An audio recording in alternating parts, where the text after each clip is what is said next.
শিক্ষক বাতিলের প্রতিবাদে স্কুলে ছাত্রদের ধিক্কার মিছিল, অনিশ্চিত ভবিষ্যতের আশঙ্কা। সোমবার ঘটনাটি ঘটেছে মুর্শিদাবাদের ভগবানগোলার বাহাদুরপুর উচ্চ মাধ্যমিক বিদ্যালয় প্রাঙ্গণে। ছাত্রছাত্রীদের দাবি, শিক্ষকদের হঠাৎ বাদ দেওয়ায় অনিশ্চিত হয়ে পড়েছে তাদের শিক্ষা জীবন। হাতে প্ল্যাকার্ড, মুখে স্লোগান, যোগ্যদের ফেরাও, ভবিষ্যৎ বাঁচাও। এই দাবিতেই বিক্ষোভে ফেটে পড়েছে স্কুল পড়ুয়ারা। মানসিক স্বাস্থ্যের জন্য সবার আগে যে নামটি মনে ভেসে ওঠে, সুস্থ মনের ঠিকানা মনোবীক্ষণ। যোগাযোগ নাম্বার 7477799516। আমাদের 10 জন শিক্ষক শিক্ষিকা বাদ যাওয়ার কারণে আমাদের স্কুলে এখনো পর্যন্ত লাইফ সায়েন্সের কোনো টিচার নেই। আমরা কিভাবে পড়াশোনা করব? আমরা কিভাবে এগিয়ে যাব? সোমবার মুর্শিদাবাদের ভগবানগোলার বাহাদুরপুর উচ্চ মাধ্যমিক বিদ্যালয় প্রাঙ্গণে দেখা গেল এক অবিশ্বাস্য দৃশ্য। হাতে প্ল্যাকার্ড, মুখে স্লোগান, যোগ্যদের ফেরাও, ভবিষ্যৎ বাঁচাও। এই দাবিতে স্কুল প্রাঙ্গণে বিক্ষোভরত একাধিক পড়ুয়া। ওই বিদ্যালয়ের টিআইসি সহ 11 জন শিক্ষকের চাকরি বাতিল করা হয়েছে। অভিভাবকদের অভিযোগ, এই ঘটনায় স্কুলে চরমভাবে ব্যাহত হচ্ছে পঠন পাঠন। স্কুলে প্রায় 2700 পড়ুয়া, কাজেই এত শিক্ষকের অভাবে কার্যত অচল হয়ে পড়বে পড়াশোনা।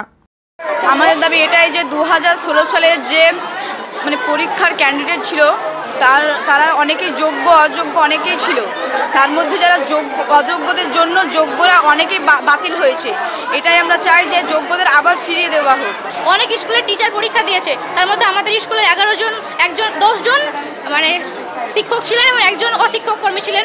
তার মধ্যে 7 জন ছিলেন সায়েন্সের এবং 3 জন আর্টসের। তো আমাদের স্কুলে এখন একজনও সায়েন্স গ্রুপের টিচার একটাও নেই, সবাই চলে গেছে, এবং আর্টসেরও নেই।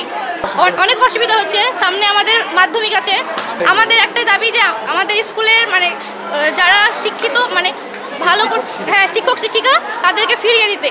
বিদ্যালয়ের এক শিক্ষক জানান, এইভাবে শিক্ষক বাতিল হতে থাকলে স্কুল চালানো সম্ভব হবে না। এই ঘটনাকে কেন্দ্র করে প্রশাসনের ভূমিকা নিয়েও উঠেছে প্রশ্ন। এখনো পর্যন্ত প্রশাসনের পক্ষ থেকে কোনো প্রতিক্রিয়া পাওয়া যায়নি। তবে পরিস্থিতি সামাল দিতে ঘটনাস্থলে পৌঁছান ভগবানগোলা থানার বিশাল পুলিশ বাহিনী। স্কুল গেটে মোতায়েন করা হয়েছে পুলিশ। আজকে ছাত্রছাত্রীরা নিজস্ব উদ্যোগে যে মিছিলটা করলো, তার পেছনে তাদের বেশ কয়েকটা কারণ আছে।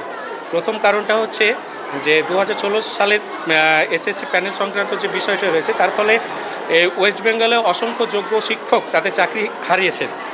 স্বাভাবিকভাবে আমাদের স্কুলে অনেকে হারিয়েছেন। আমাদের স্কুলে হারিয়েছেন টোটাল 11 জন, 10 জন শিক্ষক আর একজন অশিক্ষক কর্মী। একসঙ্গে এতজন শিক্ষক চাকরি হারায় আমাদের স্কুলে পঠন পাঠন ভীষণভাবে ব্যাহত হচ্ছে। এটা শুধুমাত্র আমাদের স্কুলের ঘটনা নয়, গোটা ওয়েস্ট বেঙ্গলে ঘটছে। স্কুলের দুটো ইম্পর্টেন্ট পার্ট, একটা হচ্ছে স্টুডেন্ট, একটা শিক্ষক। এই স্টুডেন্ট এবং শিক্ষকের যদি কোথাও অপ্রতুলতা দেখা যায়, তাহলে পুরো সিস্টেমটাই ভেঙে পড়ে।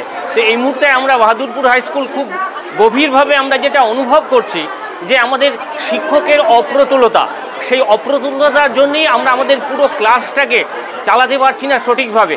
যদি আমরা সঠিকভাবে স্কুল চালাতে না পারি, তাহলে এখানে একটা আমাদের ব্যর্থতা, শিক্ষাক্ষেত্রে একটা সিস্টেমটাই একটা ভেঙে পড়ার একটা আশঙ্কা প্রকাশ করছে আমার দিক থেকে, এটা আমি মনে করছি আর কি। ভারত বিখ্যাত মেডিকা হেলথ সেন্টার এখন বহরমপুরে। এখানে মেডিকা হেলথ সেন্টারে সুবিখ্যাত স্পেশালিস্ট চিকিৎসক ওপিডি করছেন। কার্ডিওলজি, ডার্মাটোলজি, ডায়াবেটিস ও endocrinology, ENT, neuro, nephrology, medicine, general surgery, urology, paediatric, orthopaedic, pulmonology, plastic surgery আরও সমস্ত পরিষেবা নিজের জেলাতেই পাচ্ছেন। রক্ত, মল, মূত্রের সব রকম পরীক্ষা অতি উন্নত ও আধুনিক মেশিনে করা হয়। USG, CT scan, digital x ray, echocardiography, endoscopy সহ আরও সমস্ত ছবি করা হয়। বিশদে জানতে যোগাযোগ করুন Medica health centre Baharampur, SS Medicate, 14 KN road, Baharampur, Murshidabad.